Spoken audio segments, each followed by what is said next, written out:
5 foi o texto proposto para nós, né? Deve estar por aí em algum lugar.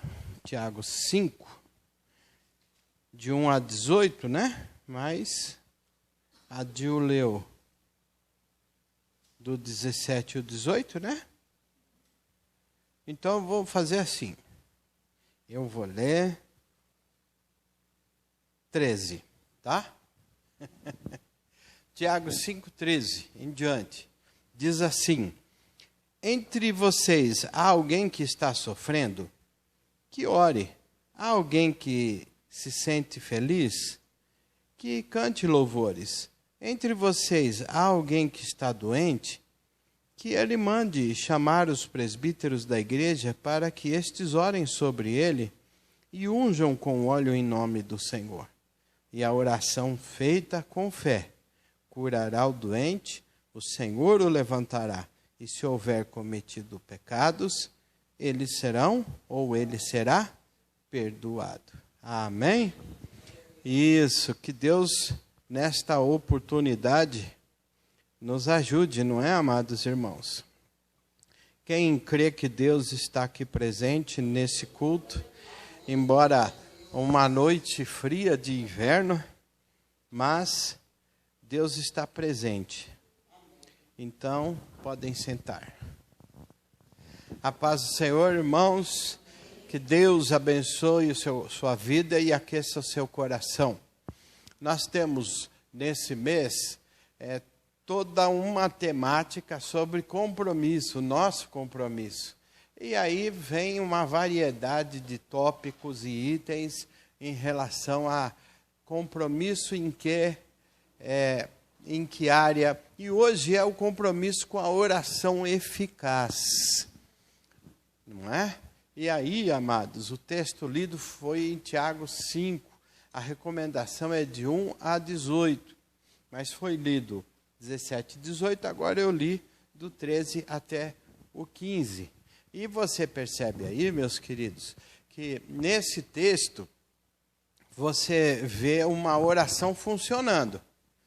Quando fala de alguém doente, quando fala de alguém que foi ungido com azeite e que confessou seus pecados, suas falhas, teve seu encontro com Deus, e a unção na vida do doente apenas é uma confirmação da presença do Espírito Santo ali, presenciando aquele lugar, porque a oração da fé é que salvou o doente, ou que salva o doente, segundo a recomendação do pastor Tiago. Então, nós já podemos, irmãos, de início, antes de falar assim, imediatamente sobre essa oração eficaz, você percebe o privilégio que é poder orar? Sabe? Esse acesso que Deus abriu entre essa comunicação, nós com Deus. Então, irmãos, você já pensou se não pudéssemos ter essa oportunidade de orar, de falar com Deus? Como era antigamente, precisava assim dos sacrifícios, da representação de sacerdotes, né? Qualquer pessoa podia pensar em Deus e falar com Deus, mas o ponto mais importante, que era perdão dos pecados, né? Confissão, né? Aquela comunhão com Deus, aquela regularização da vida, dependia do quê? De um sacerdote. Dependia do que mais? Dependia de um animal que seria sacrificado, imolado, e eles faziam esse sacrifício para se reconciliar com Deus, para ter seus pecados perdoados, tantos pecados que cometeram, quantos pecados que iam cometer até o próximo ano, né? Então você percebe que a grande oportunidade de hoje não precisar de nada disso. Nada disso. Eu sei que existem alguns comportamentos e alguns procedimentos que são importantes. Nem, por exemplo, o nosso comportamento de oração em casa. A palavra de Deus fala, olha, você entra no seu quarto, fecha a porta, fala com Deus, né? Em outro lugar diz levante as mãos, né? Em outro lugar manda a gente gritar, falar alto. Em outro lugar a gente resmunga, né? A gente murmura, né? Em oração, né? Então, algumas igrejas, por exemplo, estabelecem algumas regras, algumas tradições que às vezes elas são criadas para ajudar, para normatizar, para evitar assim que a igreja fique irregular no seu comportamento, não é? Como a gente já viu há muito tempo, antigamente as igrejas, banheiro das mulheres era de um lado, do homens era do outro lado. Um lado sentava as mulheres, outro lado sentava os homens, né? As pessoas cheias de costume, né? Uns chegam e sentam e se ajoelham e se viram para a porta, debruçam no banco, é costume. Outro já acha que esse costume é desrespeito a Deus, que de respeito ao altar. Aí já ensina que a gente tem que orar virado para frente, não é? Então, e quando isso não funciona dessa forma, as pessoas se sentem até que estão pecando. Sendo que, amados irmãos, a gente sabe que essas coisas, essas regras, elas acontecem simplesmente para estabelecer uma norma ou cumprir algum critério. Porque nós hoje podemos orar a Deus em pensamento, com o olho aberto, com o olho fechado, de pé, sentado, de joelho, lavando roupa, lavando louça, dirigindo o carro. Deus nos ouve. Amém, irmãos? Dependendo das circunstâncias. Agora, um ato de relaxo, um ato de negligência, Deus está vendo. Deus, ele conhece, ele sabe, porque a oração eficaz consiste na sinceridade do nosso coração. Consiste, né, no pensamento de reverência, de comunhão, de temor, de reconhecimento com relação as coisas de Deus. Mas já vi muita gente brigar porque tinha que orar virado para cá, outro virado para lá, e aquela coisa toda. Enfim, cada um tem seu costume e nós não vamos brigar com ninguém. Vamos? Não vamos, não é? Não vamos brigar com ninguém. Então, como por exemplo hoje, nós temos também alguns costumes, não temos? Que nem, por exemplo, todo culto. O que nós recomendamos? Que essa oração inicial seja feita de pé. Por quê? Não é uma afronta, não é um desrespeito, mas essa primeira oração que a gente fez de joelho, a gente recomenda fazer de pé. Por quê? Porque a primeira oração é aquela oração que a gente repreende toda a malignidade. A gente repreende, Senhor, repreenda todo e qualquer perigo. Mesmo que a gente não cite, o nosso pensamento, Senhor, não deixe ninguém arrombar os carros, atropelar ninguém aí na porta, não deixe entrar um bandido na igreja. Então, como que nós vamos repreender uma malignidade de joelhos? Por isso que a primeira oração nós recomendamos. Agora, se quiser orar de joelho, também não está errado. A gente só recomenda. Por quê? Porque nós entendemos que essa primeira oração, a gente está, Senhor... Quando a gente fala assim, Senhor, repreenda todo ruído, o que a gente está pensando? Toda e qualquer interferência maligna. Entendeu? Que às vezes atua na igreja com um sono profundo, com uns brinquedinhos, né, na mão da garotada. O que mais? Com ébrio que passa na rua, o que mais? Com algum invasor, né? Por exemplo, Rio de Janeiro. Não tem como não começar um culto com uma oração pedindo que Deus não deixe aqueles traficantes entrar na igreja. É necessário, é importante, né? Então, são recomendações, são orientações. E não tem, dependendo da oração, é importante se orar de pé, para não se ajoelhar em uma batalha espiritual, né? A gente não enfrenta o inimigo de joelho. A gente, sim, tem uma vida de oração de joelho, na presença de Deus. Mas para entrar em batalha, irmãos, é de pé, com a espada na mão, né? Vestido com a armadura, na postura de um soldado. Então, amados, isso aqui veio agora espontaneamente, porque a ideia era falar dessa alegria, dessa gratidão de poder saber que hoje nós podemos ter essa liberdade de ir em qualquer lugar. Em qualquer lugar. Que nem, por exemplo, você está na rua. Você está na rua. E você está preocupado, com medo. E o que você vai fazer? Uma oração. Que oração você vai fazer? Uma oração de proteção. Aí você clama, né? O sangue de Jesus tem poder, porque essa frase é uma frase de defesa e não de ataque. E quando uma pessoa está endemoniada, que você for lidar com ela, você não pode ir. O sangue de Jesus tem poder, porque isso é arma de defesa, não é arma de ataque. A arma de ataque é em nome de Jesus, saia. Amém, amados? Isso. Então, a gente precisa entender certas coisas simples, mas que funcionam e são eficazes, porque é falar a língua de Deus, é falar a língua do mundo espiritual, é falar a língua que a palavra de Deus nos ensina para falar. Então, amados e prezados irmãos, lá no monte, Jesus não se ajoelhou para tratar com o diabo. E ele usou a palavra de Deus para combater aquele espírito de falsa religiosidade. Então, amados e queridos irmãos, é uma alegria poder hoje saber que em qualquer lugar, em qualquer circunstância, é claro que se eu posso me ajoelhar, eu estou em casa e vou ter minha devocional com Deus. Eu vou me ajoelhar, não é? Eu vou chorar na presença de Deus, eu vou poder debruçar, né, na cama, debruçar no sofá, onde eu estiver, né? Para fazer minha oração, ficar à vontade com Deus.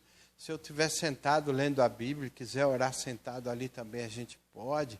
O importante, amados irmãos, que a gente quer falar hoje aqui, nem, por exemplo, olha, para você falar com Deus, ler a Bíblia, até determinadas roupas eram recomendadas. Só que Deus nos vê como, irmãos?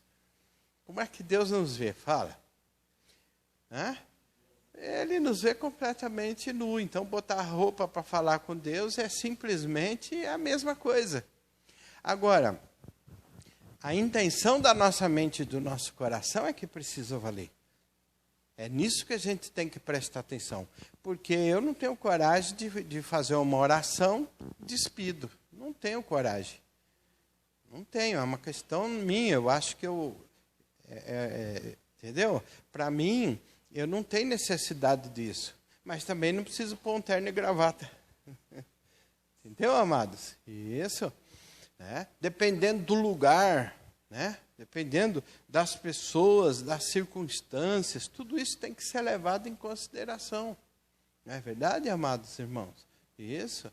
Não é porque Deus nos ouve em qualquer lugar, tempo, hora e circunstâncias que eu vou relaxar com a minha vida, com a minha postura, com a minha indumentária, né? Não é por isso, né? Porque, principalmente dependendo do lugar que nós estamos. Nós vamos voltar para cá, não sei, eu venho para cá, daqui a pouco eu estou para lá, né? Então, vamos voltar de novo para cá.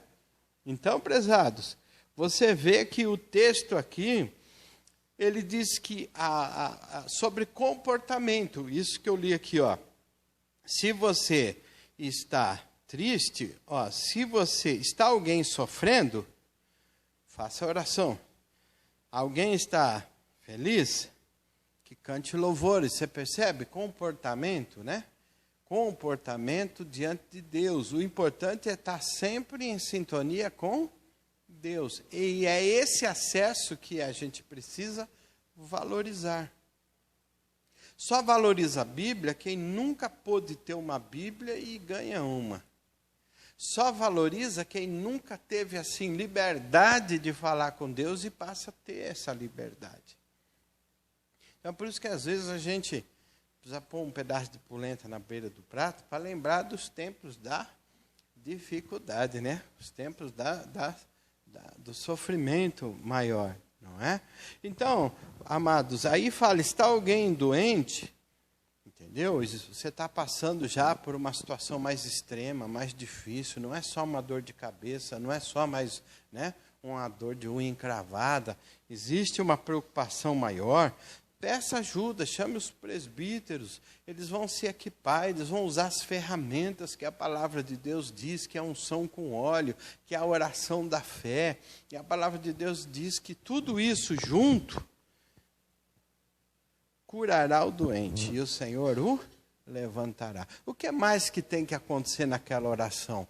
Tem que haver confissão, tem que haver perdão de pecado, tem que haver reconciliação, entendeu? Então, essa oração eficaz não é simplesmente falar por falar, ou simplesmente, entendeu? Ter um comportamento de conversar sem apego, sem fé, sem respeito, sem temor, não é? Então, para vocês terem uma ideia, amado, deixa eu ver aqui se eu acho aqui, rapidinho. Hebreus 10, seria bom se você pudesse achar Hebreus 10. E aqui em Hebreus 10, opa, eu estou procurando aqui, o Edson deve estar procurando lá. Hebreus 10, 19. Vamos ver se a gente acha aqui. Será que é 19? Isso. Hebreus 10, 19. O que nós vamos encontrar em Hebreus 10, 19? Ora, o que é que está escrito aí, irmãos? Está escrito assim, ó.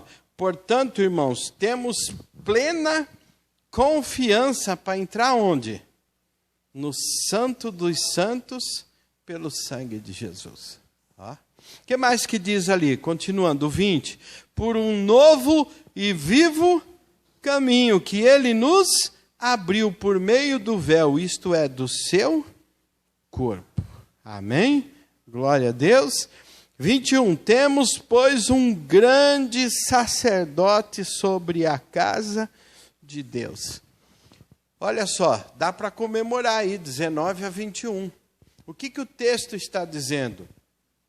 Que tudo isso foi possível porque, e para isso ser possível, para que isso pudesse ser possível, Jesus teve que morrer.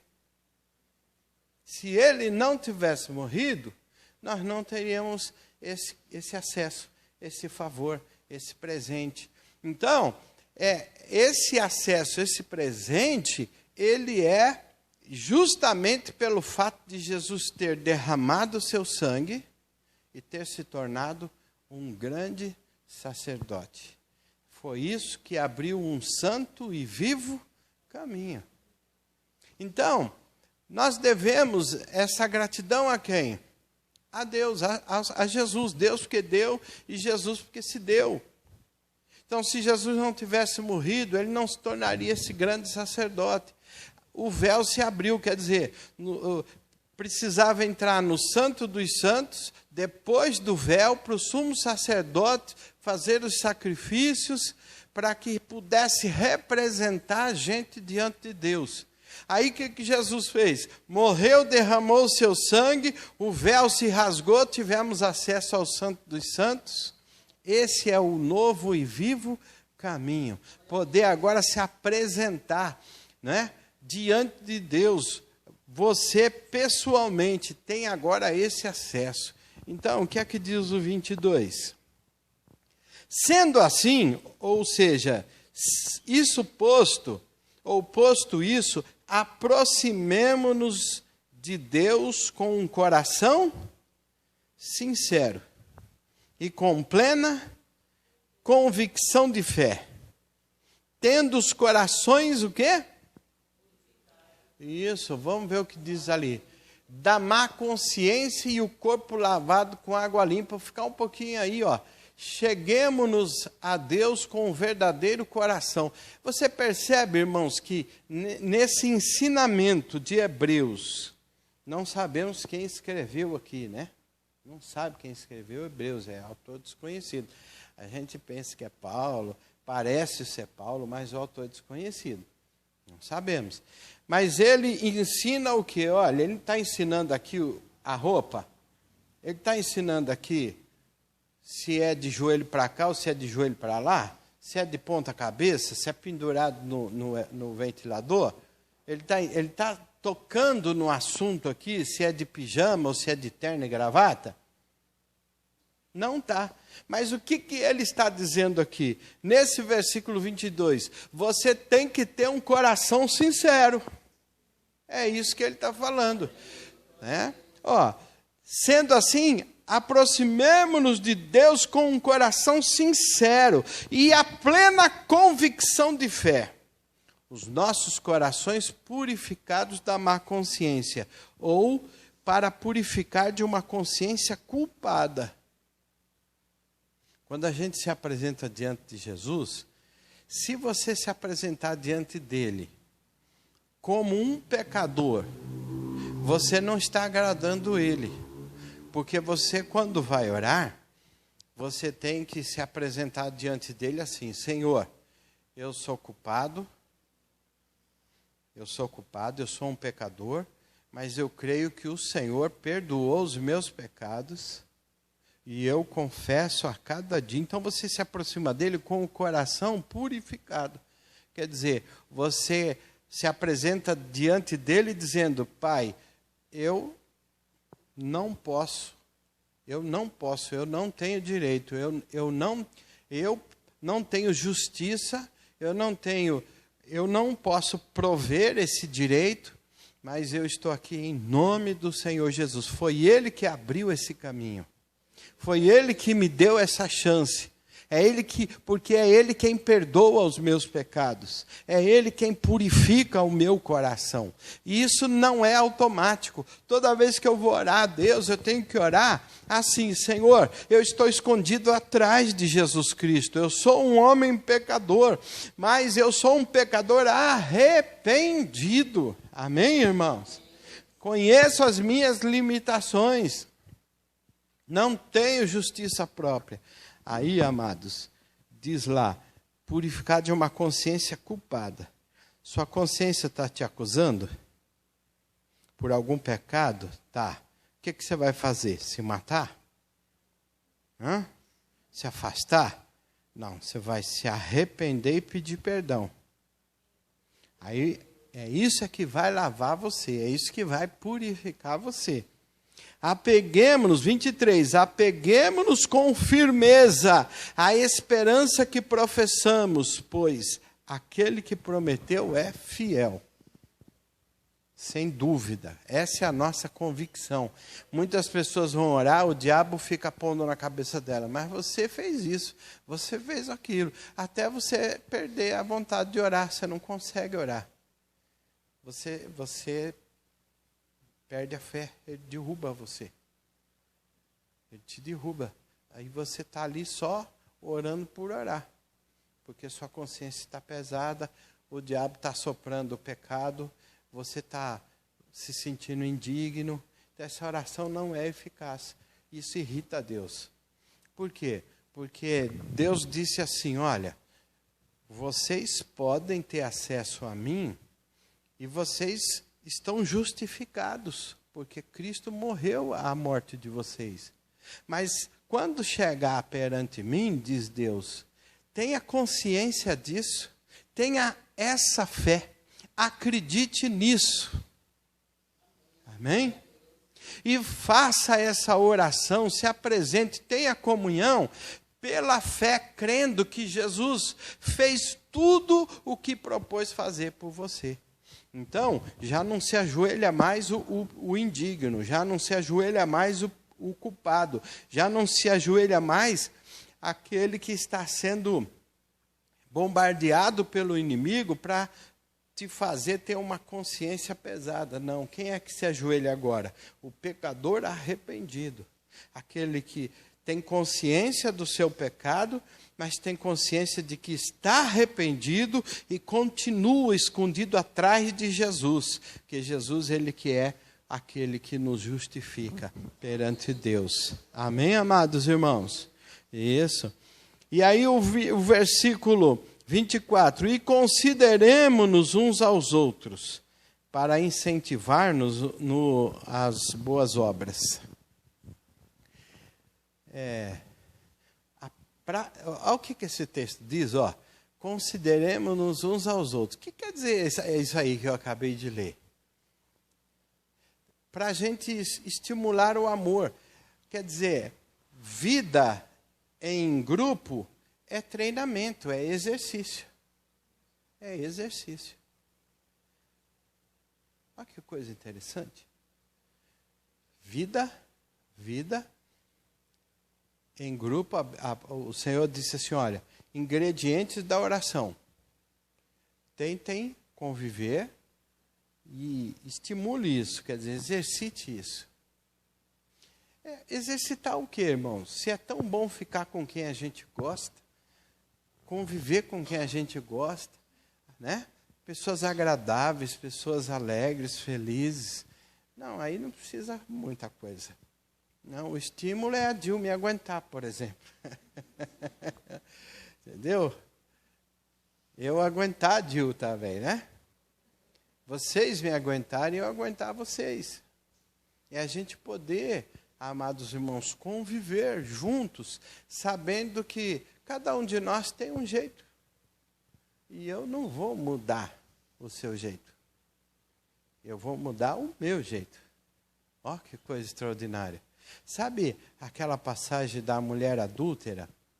Que Jesus disse assim, olha, quem não tem pecado, atire a primeira pedra. Que coisa interessante aquilo. Algumas pessoas dizem que Jesus veio quebrar aquela lei, porque era uma lei. Aquilo era uma lei, era uma regra, e aquilo tinha que acontecer. Mas Jesus não disse, não é para fazer, está quebrada a lei, isso acabou. Ele não disse isso. Mas o povo não cumpriu. Por quê? Porque ele disse assim, olha, o certo é isso, eu sei. Mas ao invés de fazer justiça com os outros, faça com você primeiro. Quem não tem pecado, atire a primeira pedra. O que ele quis dizer? Poxa, você quer fazer justiça na vida dos outros. Mas por que você não faz justiça na sua vida? Em outras palavras, o que ele estava dizendo? Viva para mudar você, o seu interior. E não para se incomodar com os outros. Então, os outros é assim. Se alguém quer passar aqui, eu faço assim. Se ele quer passar ali, eu faço assim. Está tudo certo. Está tudo tranquilo. Entendeu, amados irmãos? Então é isso. Quando nós não exercitamos isso, aí nós estamos exercitando o quê? A nossa própria justiça. A nossa própria justiça. E a nossa própria justiça não pode estar acima da justiça de Deus. Não pode estar. Não pode estar acima da justiça de Deus. A justiça de Deus é perdão, é graça, é misericórdia, é bondade. Irmão, se você fosse Deus, eu estava perdido. Engraçado que eu vinha dirigindo para cá. Vou até falar aqui na mensagem, não tem problema. Não precisa nem editar. Eu vim dirigindo para cá, um cara me fez tanta raiva, que isso passou na minha cabeça. Eu falei, se eu fosse Deus, esse cara estava frito agora. Entendeu? Quantas pessoas a gente atende que estão chateadas com a igreja? Aí eu falo, você está chateado por quê? Por causa disso, por causa daquilo, por causa daquilo outro. Deixa. Ela está assistindo o culto, ela está servindo, deixa a bicha. Não, tem medo de quê? Crente tem medo, não. Quando a gente está atendendo as pessoas, e algumas são muito chateadas com a igreja, umas com a instituição, outras com pessoas da igreja. E elas ficam muito chateadas, umas por causa do som, outras por causa da irreverência, outras por causa, sei lá, da luz que é muito escura, outras que é porque a luz é muito clara. Entende? Por causa da escada, porque não tem escada, entendeu?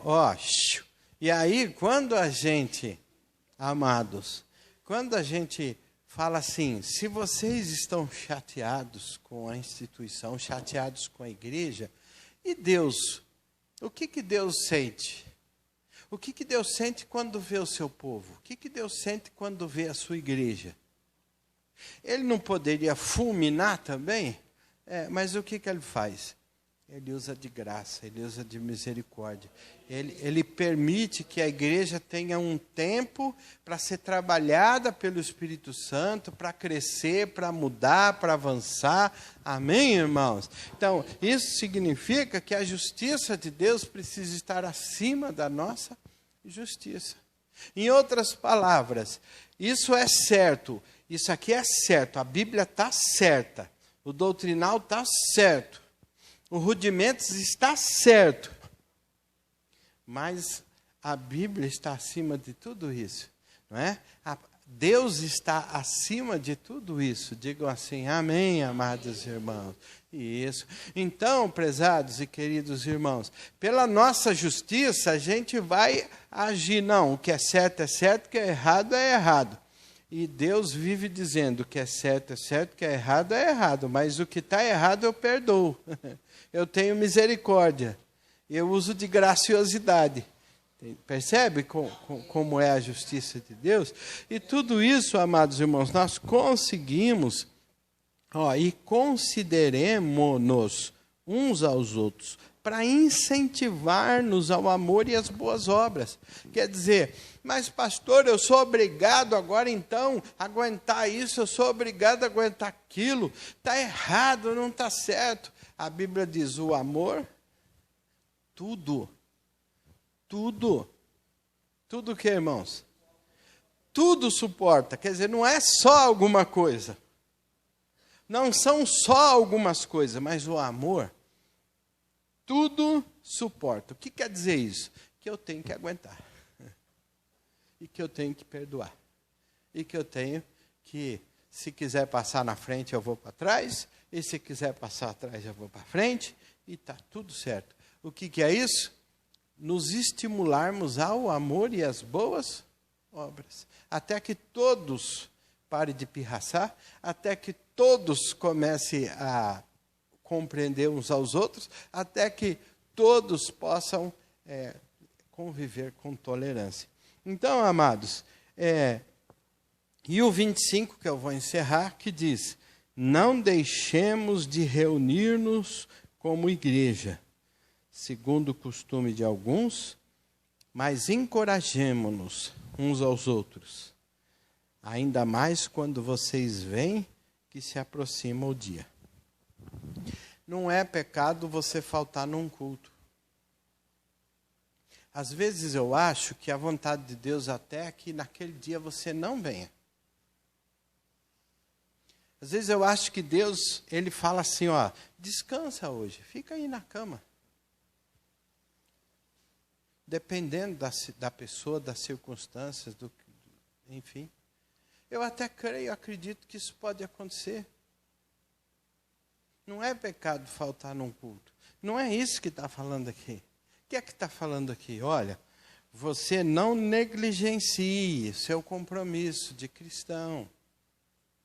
Entendeu? Não mude o costume. É importante estar junto, é importante congregar, é importante a igreja estar reunida, é importante a igreja junto conviver, produzir frutos, adorar a Deus, desenvolver os dons no meio da igreja. Isso só serve para fortalecer a nossa fé, só serve para fortalecer a fé da igreja, para tornar a igreja firme, para tornar a igreja compacta. Então, amados irmãos, nós lemos um texto onde o Senhor abriu um vivo e santo caminho. E nesse vivo e santo caminho, ao invés de olhar o ensinamento por aspectos errados, nós temos que olhar por esses aspectos que são corretos, para que a nossa oração seja eficaz. Mas, pastor, o que é essa união, essa congregar, o que isso tem a ver? Isso tem a ver que se você quer orar com Deus, mas você não se dá com os crentes, essa oração não é eficaz. Se você quer ter comunhão com Deus, mas você não frequenta a casa de Deus, você não vai ter uma comunhão eficaz. E qual é o nosso tema de hoje? Meu compromisso com uma oração eficaz. Amém, amados? Glória a Deus. Vamos orar? Amado Deus e querido Pai, em nome de nosso Senhor e Salvador Jesus, nós oramos a Ti para Te agradecer, Senhor, porque o Senhor sempre nos ouve, o Senhor sempre ouve a Tua igreja, o Senhor ouve aquela oração cuja boca nem se abriu. Antes de pedirmos, o Senhor já sabe qual é o anseio do nosso coração. E nós te agradecemos, Senhor, porque hoje nós temos acesso a Ti. Nós podemos orar, podemos nos ajoelhar, podemos sim, ó Pai, abrir a nossa boca, ou com o pensamento. Nós podemos ter comunhão contigo, relacionamento. Podemos nos comunicar, e tudo isso, Pai, é possível porque Jesus morreu na cruz do Calvário, e pelo seu sangue Ele abriu esse novo e vivo caminho. E nós te agradecemos por isso, ó Pai, e te agradecemos pelo ensinamento que o Senhor nos dá, para prestarmos mais atenção à condição do nosso coração, a nossa relação com o que Cristo fez na cruz, o nosso relacionamento de fé, de verdade, do poder do Evangelho, e não ficar preso a outras coisas que na verdade não acrescentam em nada, mas são simplesmente rituais de uma vã e fria religiosidade. Mas uma fé viva e eficaz leva, Senhor, o crente a ter uma mente, ó Pai, uma consciência purificada, para a honra e glória do Teu santo nome. Obrigado, Senhor, pelo sangue de Cristo que foi derramado. Obrigado porque Ele se fez um grande sacerdote entre nós. Obrigado, Senhor, porque somos justificados por causa de Jesus Cristo. Nos ajude a crescer na oração, Pai. Nos ajude, Senhor, a crescer nesse comportamento de fé. Ó, Senhor, nos ajuda a crescer como pessoas, como crentes. Ó, Senhor, nos ajuda a nos estimularmos na fé e no amor, assim uns aos outros. Da mesma forma, participar da Tua igreja, congregar, buscar a Tua presença e a Tua graça. Abençoa a Tua igreja e o Teu povo, Pai, em nome do Senhor Jesus. Amém.